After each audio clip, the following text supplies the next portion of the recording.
Hello again, friends. As you may have guessed, today we are taking a look at GOLDAR from the Power Rangers Lightning Collection. Well, here's GOLDAR out of the package, and I gotta say, in terms of the sculpt, Hasbro nailed it on this guy. I can't think of any details that are missing, which is, a pretty impressive feat when you consider how intricate a design GOLDAR has. GOLDAR actually had two different faces. One was made for the Sentai, and then the one that got kind of altered for Power Rangers, but I can never really tell the difference between the two, and this looks like how he looked on the show. They got the raised eyebrow ridges there and the sharp little teeth, and wow, just that face. He looks so evil. He's such an evil character. I love it. Every little bit of armor from the show is here. I can't say much about the sculpt. His design really lends himself well to double joints on the knees. That Hasbro lucked out on that, but every detail's there. There's even this little claw on the tail, and it's not painted, and there's these straps on the boots, and they're not painted. I guess we could start talking about the paint. Missing stuff on the back. I think there's supposed to be like a few little gems on the back somewhere. Like, look at these little divots, these little rivets. And then these are totally the same gems as on the front here, and they're not painted. Why is stuff not painted on the back? Well, at least some of the higher gold texture, the shinier gold texture is painted on the back. But looking at the actual art and the actual stills from the show, this should be the same color as most of his body, not shiny gold. And then the little halo thing around his head. The inset parts should be a different shade of gold than the outset raised parts, but it's all just one thing here. So, I know a lot of people are going to complain like, oh, the gold's not shiny enough. We want a shiny, shiny, shiny gold. And Power Rangers fans just love shiny things. But the tones of gold they chose are fine. It's just when it's a different shade than the majority of his body, they missed a spot. This should be the same.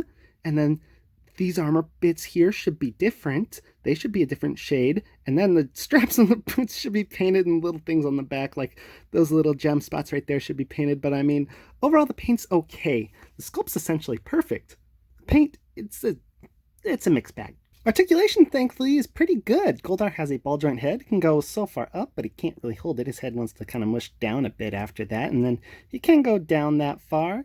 Side to side, not so much, unfortunately, although he does swivel all the way around, and kind of funny how his hair moves like a spider when you do it. I think the hair is kind of the problem, keeping him from moving too far up and down. He's got this big plastic piece at the bottom of his head, essentially keeps his head in place. But the shoulders can get up so far. This armor here is rubber, that's good, and they can swivel pretty much that far up. Then the armor kind of stops them, but you can swivel them the other way too, so that's nice. Cuts at the biceps, double elbows, which is very nice. Hinge and swivel wrist goes so far down, so far up, all the way around. Diaphragm joint gets amazing range, look at that. And then with the ab crunch down there, so far forward, so far back. Wow, that was pretty good. He almost doesn't need a ball joint in his head. Swivels all the way around right there. Hips seem to just be on Marvel Legends style ball joints. They can go so far forward, so far backward. This skirt is a rubbery piece.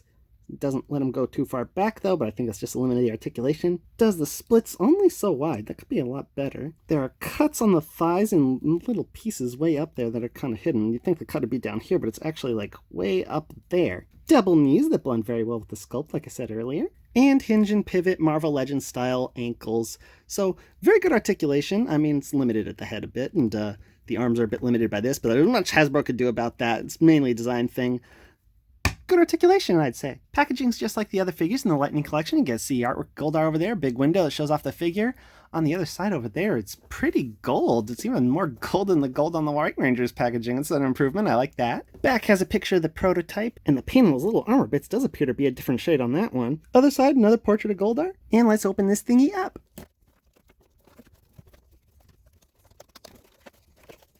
Ooh, this little thing's gonna tear if I try and pull it out too hard. What the heck? Eeh! Whoa! Huh. Wings are just like taped to that card back. Well, not taped, but held in with little straps. Let me get a look at the pretty cool lightning bolt logo that's back there. But I think something was wrong about the way this thing was assembled. I had to open it from the bottom because in the top here, like you can see, that flap is supposed to pull on out, but it didn't because the package got assembled kind of incorrectly. And that's not great for people who want to keep the packaging. Gotta assemble it properly, Hasbro. But otherwise, packaging's fine. Pretty collector-friendly, assuming you don't tear it open when you're opening it. Actually, I take that back. It's not quite collector-friendly, because get these wings out, you gotta...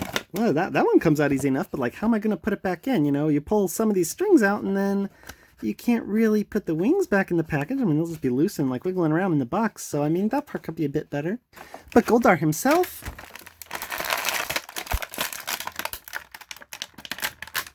just pops out. No ties at all. Awesome. For accessories, Goldar comes with those wings we saw earlier. We'll just pop them on in back here. 2 alternate hands, his sword, and a crazy purple lightning effect. Now his wings, of course, I assume plug in this way because they're only painted on one side and you only get that little green dot there, and the other side's pretty plain. Like, it doesn't even have this little wash on the feathers that the front of the wings has. And they are, of course, articulated. You just get a hinge and a swivel sort of thing going on here, and also right here at the point at which they plug in. They hinge, well, don't plug in quite so firmly. Let me push this harder. They are kind of mushy right here at this part where it actually goes in his back, but I guess that's so you can kind of pop them in and out easier because, of course, Goldar had wings sometimes and sometimes he didn't. It was all very confusing in the show. But I digress. They articulate back here on this sort of ball hinge that hinges and swivels, and yeah, your articulation works okay. You can even fold them up. Try and tuck them back there so they can be out of the way like he was standing around on the show sometimes. And yeah, they look decent, either extended or folded up. Not bad. Now we get to Goldar's sword. It was called a Griffo Caliber in the Sentai. I'm not making that up, actually, but I guess it didn't have a name in Power Rangers. It's just called Goldar's sword, and the details on it add up to 1. They painted that red gem red. That's nice. Now, it's not like I expected Hasbro to paint all the little details in the hilt, but believe it or not, his sword is not like silver. It's actually supposed to be like fairly gold in the body here and then silver on the edges. I mean, it's not as gold as Goldar, but I mean, just look at this concept art out there. I mean, that's pretty shiny gold, and there's some more details in there, and Hasbro didn't even bother to make it gold. I mean, it is what it is. I mean, it's pretty imperceptible, honestly, and Goldar can hold it just fine in his hands. Let's put it in there now. Wow, that's a tight fit. But yeah, he looks good holding it. I mean, it should be a bit more gold, but otherwise it's not bad. And on top of that sword, you can put this pliable lightning effect. I don't remember Goldar's sword ever lighting up purple or anything in the show, but I mean, wow, if that doesn't look cool, right, friends? Lastly, he comes with alternate hands, a left one, that's a fist. We'll pop that on there. Now, since his left hand holds the sword perfectly, I don't know why you'd really want to replace it with a fist that doesn't hold anything when, you know, a hand that's gripping a sword is already kind of close enough to a fist and you can get away with a punching pose with it. But I mean, nice to include options, Hasbro. This is cool. And the right hand also comes out, obviously. These are a little stiff to pull out, but I'd prefer that to them being loose and just popping out, like, you know, way too easily. A little tough to put in. I think these pegs could be a bit thicker. I'm worried about how sturdy they're going to be, but I mean, they're holding up fine just now, and he's got a claw hand. Yeah, scratch some Power Rangers. So, I mean, overall, accessories, pretty good. I can't think of anything he should have come with that he didn't, except maybe a stand. But I'm pleased with this. Scale time, Goldar stands at about 6 3/4 inches tall, which makes him 17 centimeters. Here he is looking pretty good next to my Lightning Collection White Ranger, and Lord Zed, an SH Figure Arts Green Ranger, a Legacy Collection Blue Ranger, and as always, my DCUC Batman and Marvel Legends Spidey. And honestly, I think he's in pretty good scale with all of these, except for the Legacy Collection. I mean, you can't really have Goldar being shorter than the Rangers. Yeah, get out of here, Bandai. At the end of the day, friends, I really recommend this figure. I mean, it's not perfect, but it's probably as close to perfect as a Goldar figure is ever going to be. Definitely like a B from Hasbro, who usually does like B work, honestly. It's not like NECA company that does A work all the time. But I mean, still, that sculpt is pretty perfect. Comes with great accessories. Articulation's as good as can be expected given Goldar's design. Really, his only problem is missing some paint apps here and there. And really going to let that prevent you from buying an amazing figure? I'd hope not. Well, until next time, peace out, YouTube.